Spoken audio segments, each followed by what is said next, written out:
También estuvimos en Dinamarca. Sí. Entonces, la verdad que para nosotros es un orgullo muy grande porque pudimos llevar nuestra historia a los países de nuestros orígenes. Faro de Cultura. Una luz necesaria. Sí, somos un matrimonio que venimos de Argentina, de la ciudad de Tandil, que está en el centro de la provincia de Buenos Aires. Y bueno, venimos difundiendo cultura a través de narraciones y música, a través de historias que voy contando y Guillermo hace la canción. Sí, compartimos con mucha alegría y mucho amor, mucha pasión lo que nos gusta hacer. Y bueno, y te vamos contando quizá lo que hay atrás de una canción, o sumamos una poesía, o te hablamos del personaje que está oculto en la letra de la canción o el paisaje, para brindarte algo más, para darte a conocer algo más de lo que se quiere brindar. O bien también hacemos, nosotros somos autores de 2 libros y bueno, hacemos las presentaciones también en forma de show artístico, así que vamos mezclándolo con poesías, lecturas breves y canciones. Hay gente que con solo decir una palabra enciende la ilusión y los rosales, que con solo sonreír entre los ojos nos invita a viajar por otras zonas, nos hace recorrer toda la magia. Yo tengo tantos hermanos que no los puedo contar, en el valle, la montaña, en la pampa o en el mar. Cada cual con su trabajo, con sus sueños, cada cual con la esperanza delante, con los recuerdos detrás. Yo tengo tantos hermanos que no los puedo contar. Sí, tenemos 2 libros. El primero es sobre la historia de mis bisabuelos alemanes que llegaron a Argentina en 1912 y se radicaron en la Patagonia Argentina, en la ciudad de Alto Río Senguer, a la altura de Coyhaique más o menos. Y de ahí nació mi madre y se fue a vivir a Tandil, por eso el libro se llama Del río Senguer al Tandil. Y está basado en la historia que dejó mi mamá escrita, donde nosotros todo eso lo volvimos a trabajar y a publicarlo a través de un libro. Y el segundo libro es... Ahora que terminamos con el primero. Nosotros, no lo hicimos con una idea de un valor histórico, pero sabemos que tiene valor histórico. A alguien que le interese ver cómo eran las posturas, cómo se vestía la gente, cómo se trabajó el campo en esas épocas, cómo se llegaba a ese lugar, cómo llegaban los pioneros.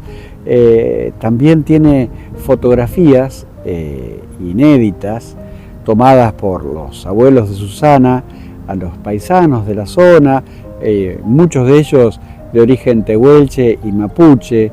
Entonces es interesante, a alguien que le interese un poco estudiar la indumentaria, las costumbres. Ese libro creo que puede llegar a ser un libro de consulta, además de lo emotivo que tiene para nosotros, porque contiene las cartas de amor del papá y de la mamá de Susana, que es una historia muy linda, muy particular. Y también como objetivo con ese libro tenemos de fomentar las escrituras de las historias familiares, porque todos tenemos historias importantes que contar. No es necesario ser héroes ni haber descubierto o liberado un país, sino que desde nuestro humilde lugar todos tenemos historias para contar y hay que dejarlas escritas. Desafío, porque esas historias se pierden, yo siempre digo, cuando ningún nieto las pueda contar. Entonces siempre hay que dejar en un papel, en un cuadernito, las historias escritas. Después el otro libro que hicimos es un libro que tiene un nombre muy particular que se llama Hay baile en el gallo y da diferentes interpretaciones, pero en realidad habla de un paraje rural muy cercano a nuestra ciudad de Tandil, en donde había algunas instituciones como una escuela, un club de fútbol, un destacamento policial, un almacén de ramos generales. Donde se hacían los bailes. Sí, no sé cómo lo llaman ustedes, o los almacenes de... Almacén de ramos. Sí, y bueno, ahí se hacían las reuniones, era el lugar de parada obligada de todos los vecinos. No era un núcleo urbano, no era un pueblo, eran diferentes chacras, campos pequeños, otros grandes, y todos pasaban por ese camino para ir a la ruta, a dejar los tarros lecheros, por ejemplo, y el lugar de parada obligada, de ahí el nombre de paraje, era el almacén El Gallo. Ahí apuraban una copa, jugaban a las cartas, a las bochas, se enteraban de lo más importante, que eran los chismes del barrio. Pero todo eso desapareció, tanto el bar, el almacén, la escuela, ya no hay más.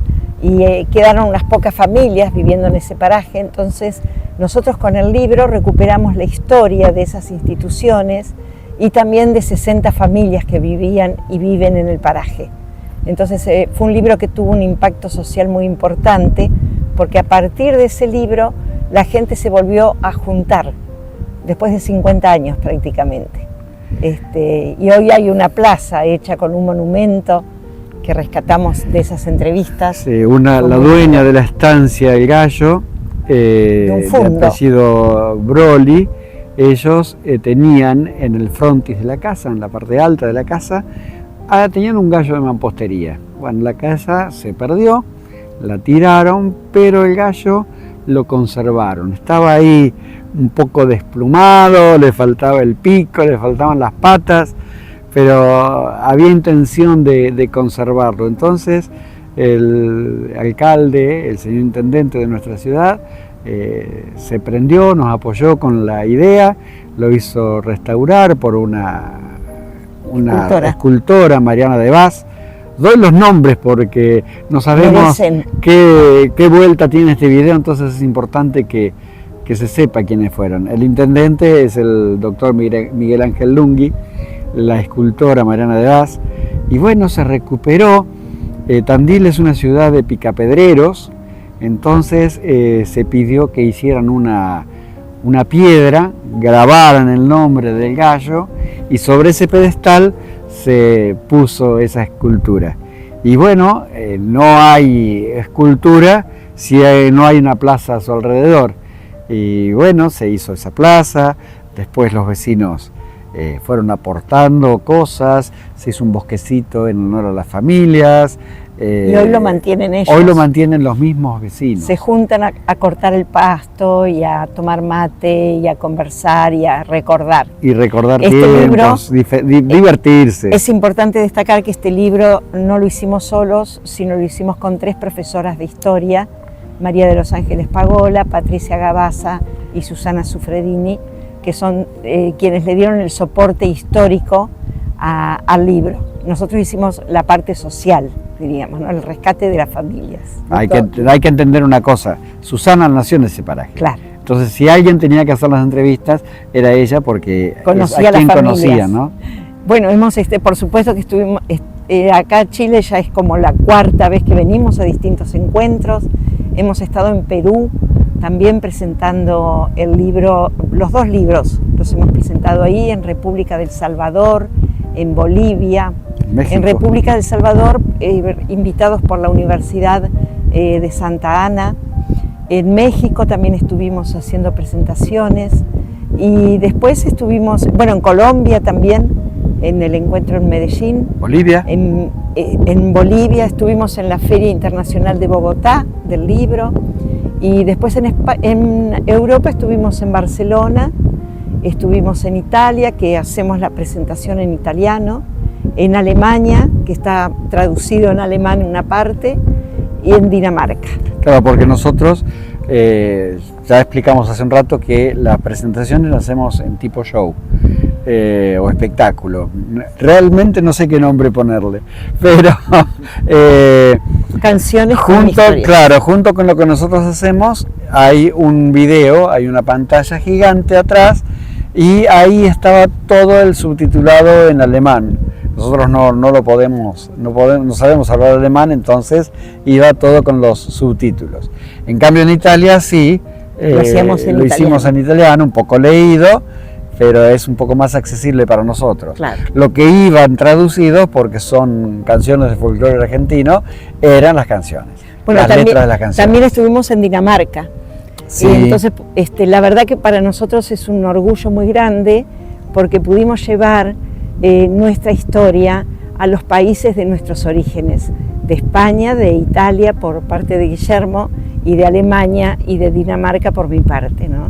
Entonces creo que fue como un homenaje a nuestros bisabuelos que pudimos hacer. Yo lo que diría que siempre vayan tras sus sueños.